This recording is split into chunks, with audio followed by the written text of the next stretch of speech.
ഭാരതീയ സംസ്കാരത്തിൽ പരിസ്ഥിതിയെ എന്താണെന്ന് വിശ്ലേഷിച്ചറിയുന്ന അനേകം ഭാവങ്ങൾ, വാക്യങ്ങൾ നമുക്ക് കാണാം. പരിസ്ഥിതിയെ തൻ്റെ സ്വരൂപത്തോളം സ്നേഹവും ആദരവും കൊടുത്ത് പരിപാലിക്കുന്ന ഒരു സംസ്കാരമാണ് ഭാരതത്തിൻ്റേത്. ദിവസവും ശാന്തിപാഠം ചെയ്യുമ്പോൾ നമുക്ക് സുഖമുണ്ടാകട്ടെ, ശാന്തി ഉണ്ടാകട്ടെ എന്ന് പ്രാർത്ഥിക്കുമ്പോൾ നമ്മുടെ ചുറ്റുമുള്ള ചരാചരങ്ങൾക്കും ശാന്തി ഉണ്ടാകണമെന്ന് പ്രാർത്ഥിക്കുന്നവരാണ് ഭാരതീയർ. ദ്യോഹോ ശാന്തിരന്തരിക്ഷഗം ശാന്തി പൃഥിവീ ശാന്തിരാപഃ എന്നു തുടങ്ങുന്ന യജുർവേദത്തിലെ ആ പ്രസിദ്ധമായ മന്ത്രം ദ്വിലോകത്തിനും ആകാശത്തിനും ശാന്തി ഉണ്ടാകട്ടെ, അന്തരീക്ഷത്തിനും ശാന്തി ഉണ്ടാകട്ടെ, ഭൂമിക്കും ജലത്തിനും ചെടികൾക്കും മരങ്ങൾക്കും എല്ലാ ദേവീദേവന്മാർക്കും ബ്രഹ്മത്തിനും സർവത്തിനും ശാന്തി ഉണ്ടാവട്ടെ. ആ ശാന്തിക്ക് എന്നും വർധനവുണ്ടാവട്ടെ. സമാശാന്തിരേധി. ഇതാണ് പരിസ്ഥിതിയെക്കുറിച്ച് വേദത്തിൽ ആദ്യം എടുത്തു കാണിക്കാൻ പറ്റുന്ന വാക്യം. പരിസ്ഥിതിയെ സ്വന്തം സ്വരൂപമായിട്ട്, ആത്മാവിൻ്റെ ഭാവമായിട്ട് തന്നെ കാണുന്നത് ഒരു സാധാരണ ഭാവമല്ല. സ്നേഹം നമുക്ക് നമ്മോട് നമ്മുടേത് എന്ന ഭാവത്തിലാണ് എല്ലാവർക്കും ഉണ്ടാകുക. വേദത്തിൽ എത്ര വിശ്വം ഭവത്യേകനീഢം, ഒരു കുടക്കീഴിൽ ഒരു കൂട്ടിൽ വസിക്കുന്നവരാണ് നമ്മളെല്ലാം. ഏകം സദ്വിപ്രാ ബഹുധാ വദന്തി. ഇത് ഋഗ്വേദത്തിലെ മന്ത്രമാണ്. ഒന്ന് ആണ് എല്ലാത്തിലും വ്യാപ്തമായിരിക്കുന്നത്. അതിനെ അനേകം നാമരൂപങ്ങളിൽ പറയുന്നു. വസുധൈവ കുടുംബകം. ഇത് പഞ്ചതന്ത്രത്തിലുള്ളതാണ്. പഞ്ചതന്ത്രം നമുക്കറിയാം, വളരെ സരളമായ കഥകളാണ്. അവിടെ കുരങ്ങിൻ്റെയും കഴുകൻ്റെയും ആനയുടെയും കഥകൾ. ആ കഥകളിലൂടെ 5 തരം തത്വങ്ങൾ, ലോകാനുഭവത്തിന് അത്യാവശ്യമായ 5 തത്വങ്ങൾ വ്യാഖ്യാനിക്കുന്നതാണ് പഞ്ചതന്ത്രം. അതിലെ മഹാവാക്യമാണ് വസുധ ഏക കുടുംബകം. ഈ ഭൂമി ഒരു കുടുംബമാണ്. ഇപ്പോൾ കുടുംബം എന്ന ഭാവം വരുമ്പോൾ നാം സ്നേഹത്തിനും അല്ലെങ്കിൽ പരസ്പര സഹായത്തിനും തയ്യാറാകും. അതായിരിക്കണം ആ ഋഷിയുടെ മനസ്സിൽ, ആ ഋഷിയുടെ വാക്കിൽ നിന്ന് കുടുംബമെന്ന ശബ്ദം പഠിപ്പിച്ചത്.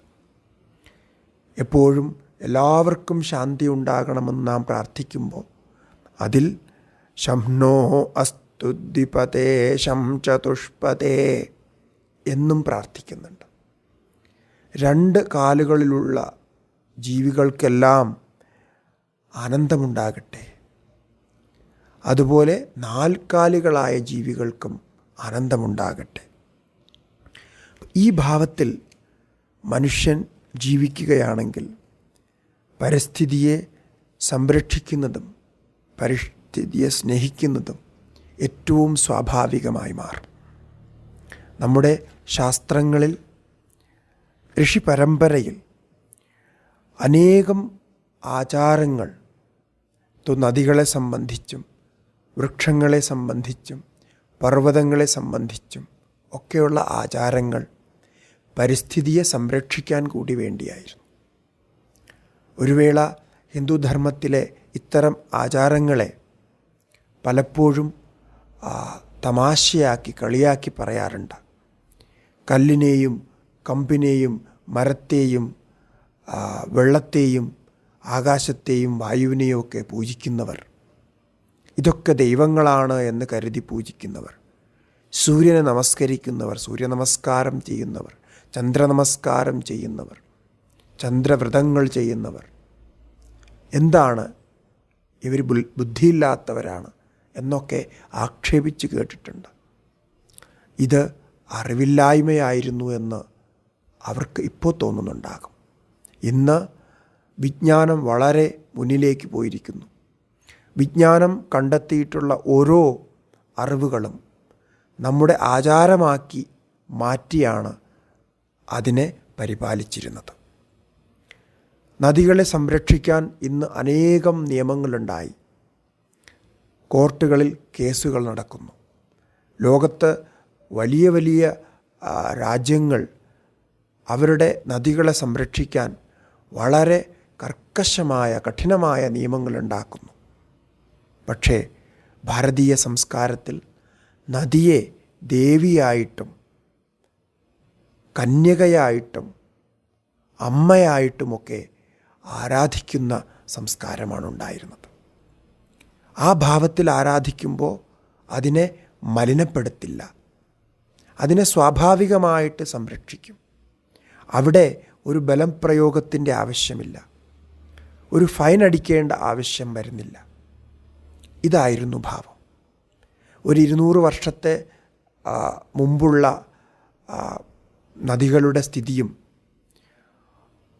അത് കഴിഞ്ഞു വന്ന നദികളുടെ വ്യത്യാസവും, അതുപോലെ ഒരു 1000 വർഷം മുമ്പ് നദികൾ എന്തായിരിക്കും, എങ്ങനെയായിരുന്നു എന്ന് നാം ചിന്തിച്ചാൽ, എപ്പോഴാണോ നമ്മുടെ ആവശ്യങ്ങൾക്കനുസരിച്ച് വികാസത്തിൻ്റെ പേരിൽ ഫാക്ടറികളും മറ്റ് ഉത്പന്നങ്ങളുമൊക്കെ ഉണ്ടാക്കുന്ന വ്യവസായ രീതികളുമൊക്കെ വർദ്ധിച്ച് അതെല്ലാം നദീതീരങ്ങളിൽ സ്ഥാപിച്ച് അതിൻ്റെ മാലിന്യങ്ങളൊക്കെ നദിയിലേക്ക് ഒഴുക്കിവിട്ട് ഈ നദികളെ മുഴുവൻ മലിനമാക്കി തീർത്തത്. നമ്മുടെ ആവശ്യം നിറവേറ്റാൻ നാം എന്തും ചെയ്യും. പ്രകൃതിയെ ചൂഷണം ചെയ്യുന്നതിന് യാതൊരു കണക്കുമില്ല. അങ്ങനെ ചൂഷണം ചെയ്യും. കാരണം സ്വന്തം ജീവിതം താൻ മാത്രമാണ് എന്ന തെറ്റിദ്ധാരണ. ആ അജ്ഞാനമാണ് ഇന്ന് നമ്മൾ കാണുന്ന പരിസ്ഥിതിയുടെ ഈ ദുരവസ്ഥയ്ക്ക് കാരണം. ഇപ്പം 200 വർഷം മുമ്പ് നാം നദികളുടെ സ്ഥിതി ചിന്തിക്കുകയാണെങ്കിൽ, ഇന്ന് നമ്മളുടെ ഭാവമായിരുന്നു അവർക്കുണ്ടായിരുന്നതെങ്കിൽ നമുക്കിന്ന് നദികളൊന്നും കിട്ടുക തന്നെ ഇല്ലായിരുന്നു. നദികളിലെല്ലാം വിഷജലം ഒഴുകിയേനെ. പക്ഷേ അവർ ആ ഭാവത്തിലല്ല സഹസ്രാബ്ദങ്ങളായിട്ട് ഈ നദികളെ സംരക്ഷിച്ചിരുന്നത്. അപ്പോൾ നദികളെ ആരാധിക്കുകയും രാവിലെ പോയി നദികളിൽ സ്നാന കർമ്മങ്ങളൊക്കെ ചെയ്യുമ്പോൾ അതിനെ പൂജിച്ച് നമസ്കരിച്ചിട്ടാണ് ചെയ്യുന്നത്. നദികളിൽ കുളിക്കേണ്ട നിയമങ്ങൾ, അതിനെ പരിപാലിക്കേണ്ട നിയമങ്ങൾ, ഇതൊക്കെ നാം മനസ്സിലാക്കണം. നമ്മുടെ കുട്ടികളെ പറഞ്ഞ് മനസ്സിലാക്കിപ്പിക്കണം. ഇന്ന് ഇത് സയൻസ് പ്രൂഫ് ചെയ്ത കാര്യമാണ്. പല കോർട്ടുകളിലും അതിനെക്കുറിച്ചിട്ടുള്ള വിധികൾ വന്നിട്ടുണ്ട്. ആ നദികളെ സംരക്ഷിക്കാൻ ഈ റിലീജിയസ് പ്രാക്ടീസ് വളരെ ഉപകരിക്കുമെന്ന് മദ്രാസ് ഹൈക്കോർട്ടിൽ നിന്ന് ഈ കഴിഞ്ഞ വർഷങ്ങളിൽ ഒരു ഉത്തരവുണ്ടായിരുന്നു. അതൊരു സ്റ്റഡിയായിരുന്നു, അതൊരു കണ്ടെത്തലായിരുന്നു. അത് കോർട്ട് പറയുമ്പോൾ അത് സത്യമാകുന്നു എന്നല്ല, നിയമം അനുസരിച്ച് പറയുമ്പോൾ അത് എല്ലാവർക്കും അംഗീകരിക്കാം. ഇന്ന്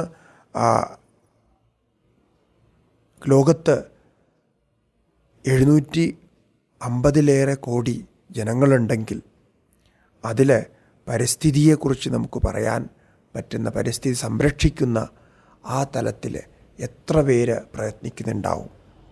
എത്ര പേരാണ് ശുദ്ധജലം കിട്ടാതെ ലോകത്ത് കഷ്ടപ്പെടുന്നത്? എത്ര ലക്ഷം പേരാണ് മലിനജലം കുടിക്കുന്നത് കൊണ്ടുണ്ടാകുന്ന രോഗങ്ങളാൽ മരിക്കുന്നത്? ഒരു ലോകത്തെ, ആ സൃഷ്ടിയുടെ ഭാവത്തെ നാം ചിന്തിച്ചാൽ ഇത് നമുക്ക് മനസ്സിലാകും. ഭൂമിയെയും ജലത്തെയും പഞ്ചഭൂതങ്ങളെയെല്ലാം തൻ്റെ സഹോദരങ്ങളായി, അല്ലെങ്കിൽ അതിലെല്ലാം ഉള്ളത് തൻ്റെ തന്നെ ആത്മാവാണ് എന്ന് കരുതുന്ന ഭാവമാണ് ഏറ്റവും ഉത്കൃഷ്ടമായ സനാതനധർമ്മത്തിൻ്റെ ഭാവം. അതിനെ ബ്രഹ്മഭാവമെന്നും സർവാത്മഭാവമെന്നും വിളിക്കും. എല്ലാത്തിലും കുടികൊള്ളുന്ന ചൈതന്യം ഏകമാണ്. അത് പരസ്പരം ചേർന്നിരിക്കുന്നു. അതുകൊണ്ട് തന്നെ നാം സഹകരിച്ച് ജീവിക്കണം. പ്രകൃതിയോട് സഹകരിച്ച് ജീവിക്കണം. പ്രകൃതി അനുഗ്രഹിച്ച് കനിഞ്ഞു നൽകുന്നത് അങ്ങനെ സ്വീകരിച്ച് നാം ജീവിക്കണം. പ്രകൃതിയെ ചൂഷണം ചെയ്യരുത്. പ്രകൃതിയിൽ നിന്ന് കിട്ടുന്നത് പ്രസാദമായി സ്വീകരിക്കുക മാത്രം. ആ ഭാവത്തിലാണ് നമ്മുടെ ഋഷിപുങ്കവന്മാർ നമ്മുടെ സംസ്കാരത്തെ പഠിപ്പിച്ചത്. ഒരു സാമാന്യ സനാതനധർമ്മത്തിൽ ജനിച്ചു വളരുന്ന ഒരു കുട്ടി രാവിലെ എഴിച്ചാൽ ആ കുട്ടി ഭൂമിയിൽ തൊട്ട് വന്നിക്കുന്നത് ഒരു പ്രാർത്ഥനയാണ്.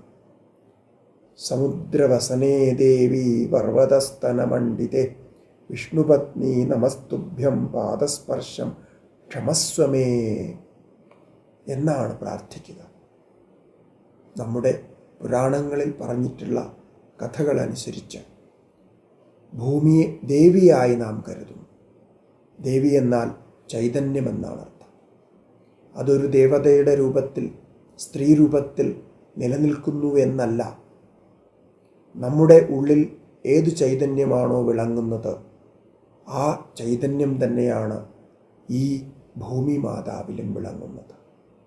അപ്പോൾ സമുദ്രവസനേ ദേവി എന്ന് സംബോധന ചെയ്ത്, അല്ലയോ ദേവി, പർവ്വതസ്തനം മണ്ഡിതയായ അല്ലയോ ദേവി, വിഷ്ണുപത്നിയായ അല്ലയോ ദേവി, ആ ദേവിയെ ഞാൻ നമസ്കരിക്കുന്നു. എൻ്റെ ഈ ചെറിയ പാദസ്പർശം ക്ഷമിച്ചാലും. ആ ഭാവത്തിലാണ് ഒരു കുട്ടി ഭൂമിയെ സ്പർശിക്കുന്നത്. അതുപോലെ സൂര്യനെ നമസ്കരിക്കുക, ചന്ദ്രനെ നമസ്കരിക്കുക, ഇതൊക്കെ നമ്മുടെ സംസ്കാരത്തിൽ വളരെ സഹജമായി പഠിപ്പിച്ചു പോന്നിട്ടുള്ളതാണ്. ഭൂമി മാതാവാണ്, മാതൃഭൂമിയാണ്, രാഷ്ട്രം നമ്മുടെ മാതാവാണ് എന്ന് പറയുമ്പോൾ അത് ഒരു കൽപ്പനയാണ്, അല്ലെങ്കിൽ വെറുമൊരു ഭാവമാണെന്ന് നാം കരുതും. വേദത്തിൽ, അഥർവവേദത്തിൽ പൃഥ്വീ സൂക്തം എന്നൊരു സൂക്തമുണ്ട്. അതിൽ മാതാ ഭൂമി പുത്രോഹം പൃഥിവ്യാ എന്ന് ഭൂമിയെ അമ്മയായിട്ടും തന്നെ പുത്രനായിട്ടും കൽപ്പിക്കുന്ന ഭാവം. വാസ്തവത്തിൽ അങ്ങനെയല്ലേ? പെറ്റമ്മ എങ്ങനെയാണോ നമ്മെ പാലൂട്ടി വളർത്തുന്നത്, നമ്മളെ സ്നേഹിക്കുന്നത്, വാത്സല്യം തരുന്നത്, ഓരോ പ്രവൃത്തികളും ചെയ്യാൻ പഠിപ്പിക്കുന്നത്, അതുപോലെ തന്നെ ഈ ഭൂമി മാതാവും നമ്മെ പാലൂട്ടി വളർത്തുന്നു. ഭൂമിയിൽ നിന്ന് കിട്ടുന്ന ഭക്ഷ്യവസ്തുക്കൾ ഭക്ഷിച്ചാണ് നാം ജീവിക്കുന്നത്. നാമല്ല, ഓരോ ജീവികളും, ഓരോ പ്രാണികളും ജീവിക്കുന്നത്.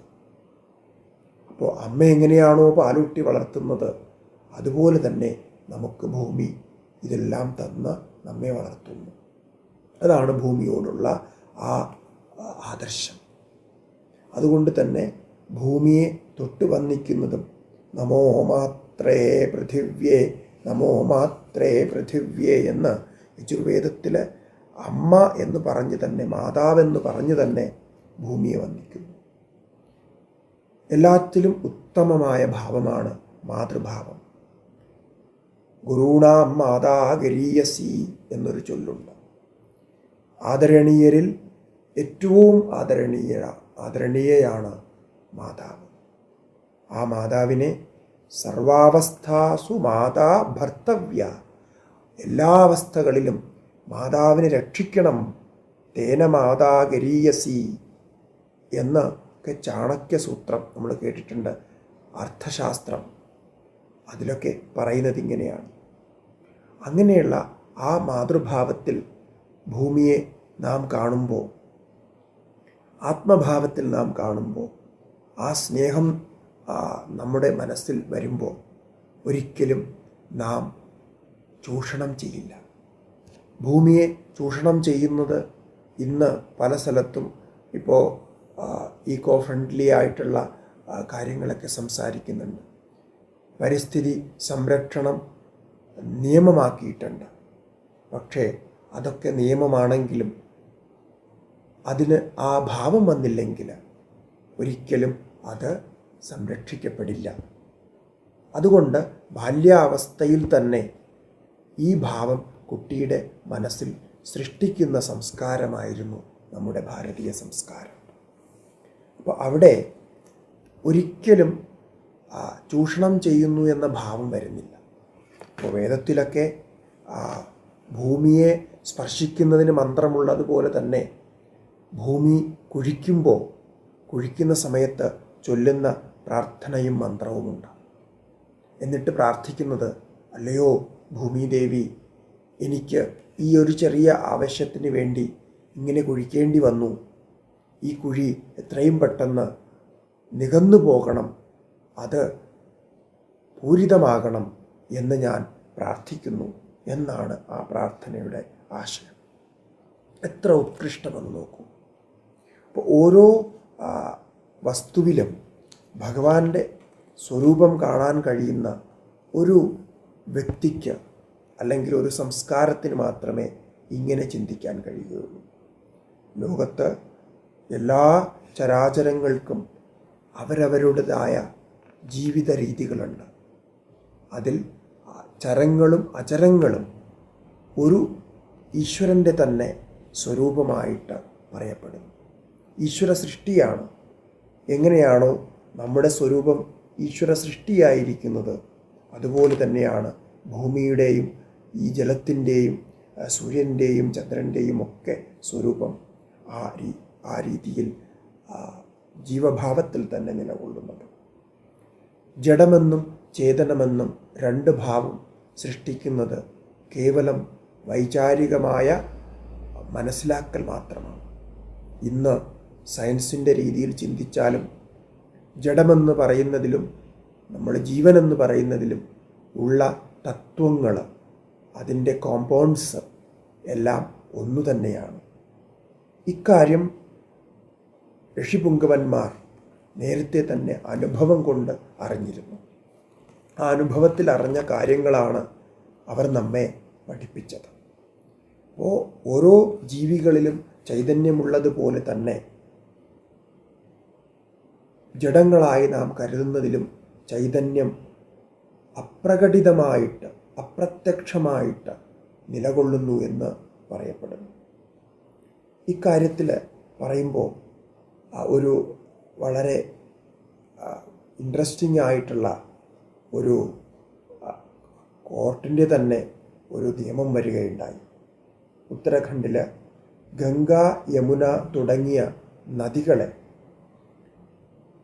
LLE ലീവിങ് ലീഗൽ എൻറ്റിറ്റി ആയിട്ട് പ്രഖ്യാപിച്ചു.